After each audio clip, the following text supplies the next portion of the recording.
My wife sent me a message that read, "I want a divorce. From now on, all communication will go through my lawyer."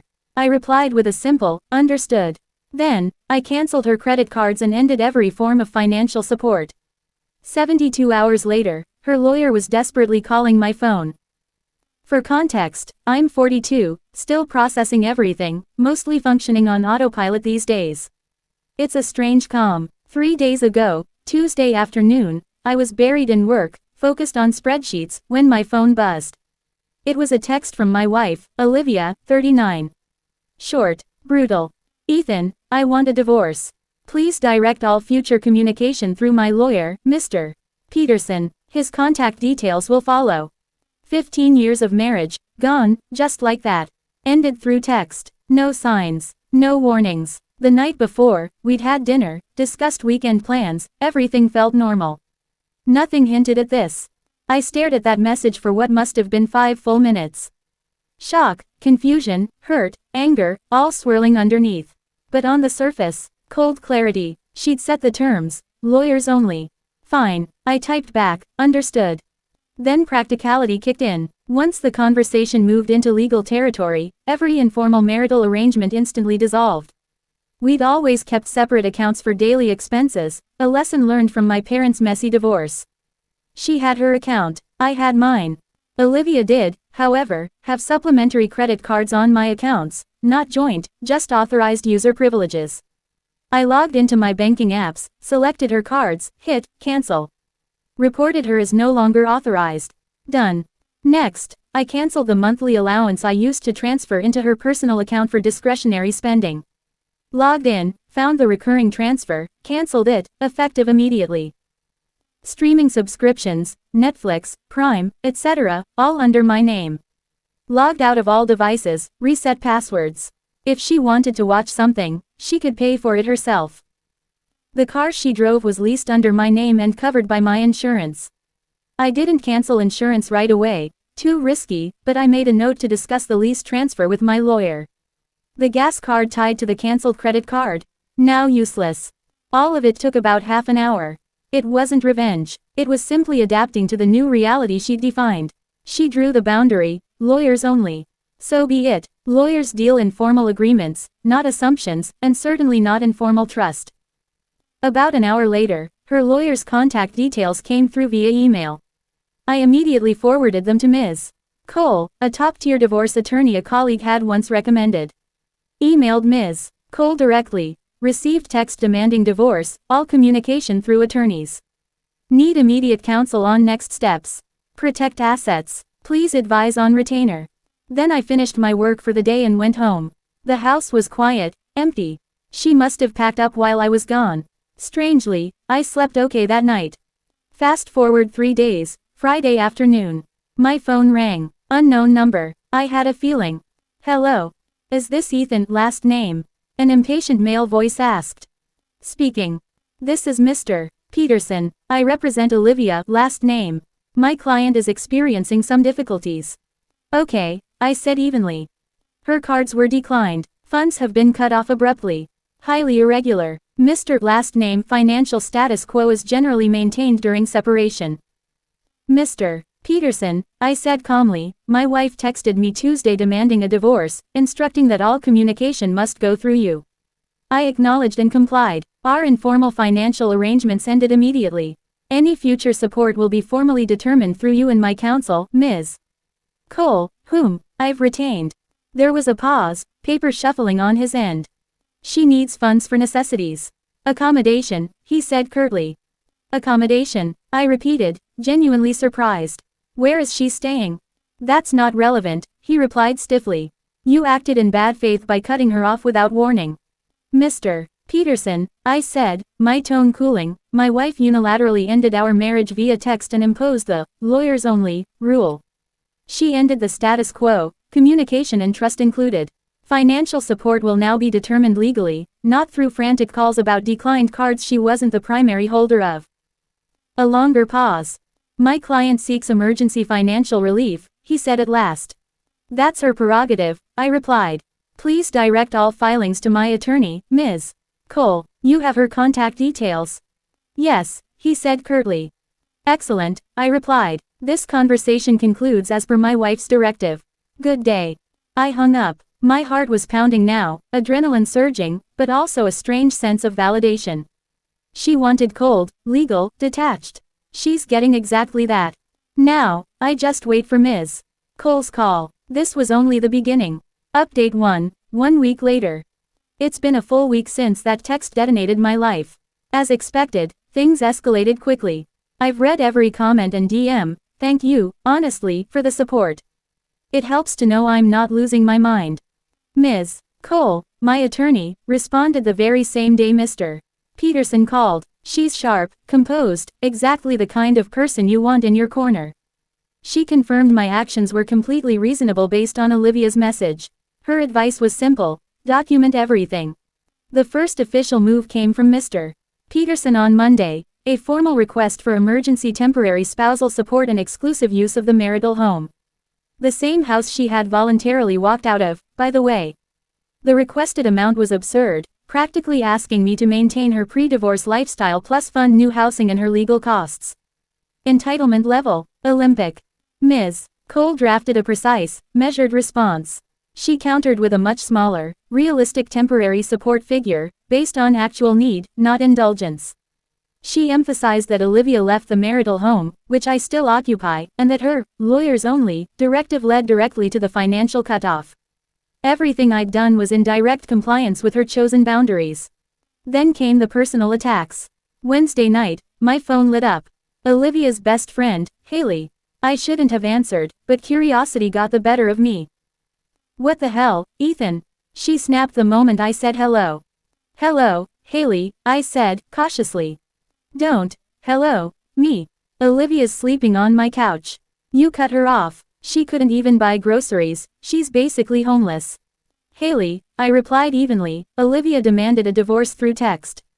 She specifically said all communication goes through her lawyer. I'm respecting her wishes. That's cruel, she shot back. You know she barely works. How's she supposed to live? She's terrified. Haley, I said, Olivia chose this process. She's part-time, yes, graphic design gigs, mostly fun money before all this. She hired a lawyer before talking to me. I told her, all financial discussions go through Mr. Peterson and my lawyer, her choice, not mine. She made a mistake, Haley said, her tone breaking. She was emotional, upset. You should have talked to her. And hiring Mr. Peterson was another mistake, I replied calmly. There was silence. She deserves your support, she said finally. You always took care of her. And I would have continued, I said, if she hadn't detonated the marriage via text and demanded we speak. Through lawyers. She set the rules, we're following them. She'll take you for everything, Haley spat. She can try, I answered, voice steady. Everything will go through court. My attorney handles it. I'm not discussing this further. Click, call ended. So now I'm the villain, for doing exactly what I was told to do. Meanwhile, she's spinning herself into the role of helpless victim. Yesterday, I got a bank alert, an attempted withdrawal from an old savings account. Turns out, there was one joint account we'd opened ages ago and completely forgotten about. It wasn't active anymore, had maybe $500 in it. Apparently, Olivia found the debit card and tried to empty it. The bank flagged the sudden withdrawal attempt on a dormant account. I went in, explained the pending divorce, and had the account frozen until things are legally sorted. It's not about the money, it's about the principle. While her lawyer accuses me of bad faith, Ms. Cole says this actually strengthens our position. It shows Olivia isn't waiting for formal process, she's trying to maneuver behind the scenes, outside the very rules she demanded. Now we're just waiting for the hearing date on her emergency support motion. Olivia's still crashing at Haley's place. Mr. Peterson must be realizing that his client expected a blank check, not a reality check. The shock's worn off. What's left now is quiet determination. It's not rage, it's focus. This is going to be long, ugly, and emotionally draining. But she wanted it official and cold. That's exactly how I'll play it. 3 weeks later. So, 3 weeks have gone by, and, no surprise, it got uglier. Predictable, but still exhausting. We finally had the emergency support hearing last week. Olivia showed up looking pale and stressed, refusing to meet my eyes. Mr. Peterson kicked things off, painting a dramatic picture of his client as a victim, completely destitute and crushed under the weight of my malicious financial sabotage. Then it was Ms. Cole's turn. Calm, organized, surgical. She presented Olivia's text, the one that started all this, where Olivia herself demanded that communication go through lawyers. Then she displayed the bank records, clearly showing that I'd cancelled supplementary cards and discretionary transfers after that text. Ms. Cole also submitted proof that I'd continued covering all the big expenses: mortgage, utilities, lease, insurance, basically every fixed cost that kept our lives functioning.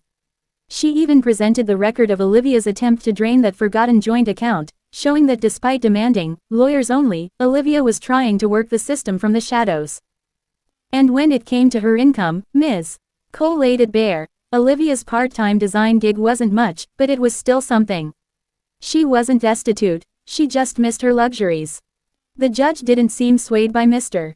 Peterson's theatrics. At one point, the judge even asked Olivia why she hadn't tried discussing things before cutting contact. She muttered something about feeling intimidated.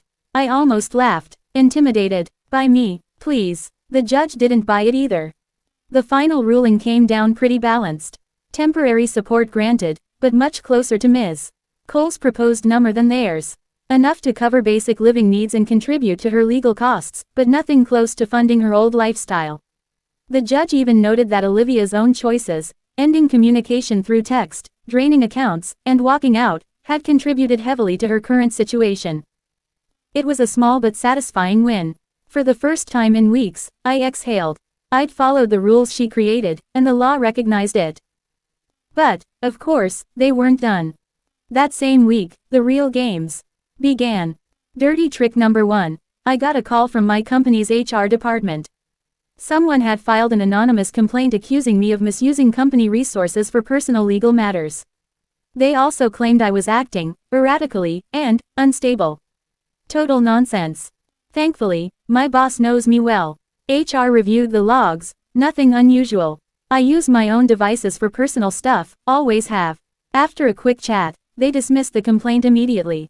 Still, the intent was clear. They were trying to shake me, mess with my job security. Ms. Cole documented everything. Hard to prove who sent it, but the timing. Obvious. Dirty trick number 2. Olivia's mother called next. Full guilt trip mode. Crying, pleading. How could you do this? She's struggling. The judge was unfair. Think of all those years she gave you. I stayed calm. Olivia chose this path, I said. She set the rule, lawyers only. Financial matters go through them. I can't discuss this directly. Heartless, she hissed, before hanging up. It's endless emotional manipulation. They really believed I'd just keep bankrolling her forever out of guilt. But now, I was done reacting. I needed to start securing my position proactively, strictly within the law. That's when Ms. Cole and I began tightening every loose end. First, the car. She sent a formal notice to Mr. Peterson. Now that temporary support was in place, Olivia needed to assume responsibility. She could either take over the lease, if she qualified, or return the car. Payments from my side would stop with the next billing cycle. Insurance coverage, which I'd kept up for safety, would expire in 30 days. Her move. The house. Ms. Cole filed for exclusive use. Since Olivia had already left and the judge didn't grant her possession, it made sense. We also started the valuation process, preparing either for a sale or a buyout. A buyout looked unlikely, given her finances, but documentation had to be airtight. Assets. We pushed for full financial discovery. Ms. Cole suspected Olivia had undeclared assets, maybe savings or gifts from her parents. Discovery would force transparency under court order. If she was hiding anything, it'd surface. Meanwhile, we were building our paper trail, documenting every manipulative call, every attempted smear, every false accusation. HR complaint. Logged. Mother-in-law's guilt call. Logged. Ms. Cole said this pattern of behavior, emotional manipulation, bad faith actions, would weigh heavily when it came to the final settlement and even affect who pays the legal fees. It wasn't about revenge. It was about staying methodical. If Olivia and her lawyer wanted to play dirty, I'd meet them with precision and documentation, all within the framework she insisted on. Then came the line she finally crossed. Yesterday, I got a text from Olivia herself. Her first direct message since the divorce text months ago. Ethan, you can't take the car. How am I supposed to get anywhere? Please stop this. I took a screenshot, forwarded it to Ms. Cole, and replied with one sentence. Olivia, per your instructions dated insert date, all communication must go through your lawyer, Mr. Peterson. Please contact him. Silence. No reply. She broke her own rule. And that told me everything I needed to know. 6 months later. It's been about 7 months since that single text shattered everything. The divorce was finalized last month. It feels like a lifetime ago. Time for one last update, the conclusion of this long, messy chapter. The past half year has been nothing short of legal trench warfare. Mr. Peterson kept delaying everything, while Olivia played the helpless victim, rejecting every reasonable offer we put on the table. She wanted a payout, not a settlement. The first major clash came over the car. She couldn't qualify to take over the lease and refused to return it. Mr. Peterson claimed it was a necessity, vital for her daily life. Ms. Cole calmly countered, temporary support already covers basic transportation. The deadline for transfer passed. She's no longer an authorized driver. We informed the leasing company that I would no longer be responsible for payments. A few weeks later, the car was repossessed right outside Haley's apartment. Cue a series of frantic calls, from Haley, from Olivia's mom, and from Olivia herself, all ignored. I forwarded every single one to Ms. Cole. Olivia was furious but legally cornered. She'd chosen the terms and was now trapped within them. Every move she made had a paper trail. Then came the house. The court granted me exclusive use, and we proceeded with the sale. It sold faster than expected. The equity went into escrow pending final division. Olivia demanded a bigger share, claiming she was at an economic disadvantage. That's when discovery hit her hard. Ms. Cole pressed for full disclosure of all assets. After weeks of back and forth, Olivia was forced to reveal that she'd been sitting on a separate savings account, funded partly by her parents, and holding a few inherited stocks she'd forgotten to mention. Not a massive fortune, but definitely more than the $500 in that old dormant joint account she tried to drain earlier. Mr. Peterson argued that those were separate assets, unrelated to the marriage. Ms. Cole proved otherwise, demonstrating how marital funds had been commingled and had indirectly supported her ability to keep those untouched. The court agreed. Remember that anonymous HR complaint from months back? It resurfaced in the proceedings. While we couldn't prove it came from Olivia or her circle, the judge noticed the timing. It reinforced the pattern of bad faith conduct. I didn't win any damages over it, but it painted her in an unflattering light. Finally, after endless filings and pre-trial conferences, the judge hinted, quite plainly, that Olivia's side was running out of goodwill. He warned them that dragging things further could result in penalties, including covering part of my legal fees. That must have done it. A week before trial, Olivia folded. The final settlement, the house equity was split nearly evenly, though I got a slight advantage because of her hidden assets. The stocks were classified as marital property, so they were divided too.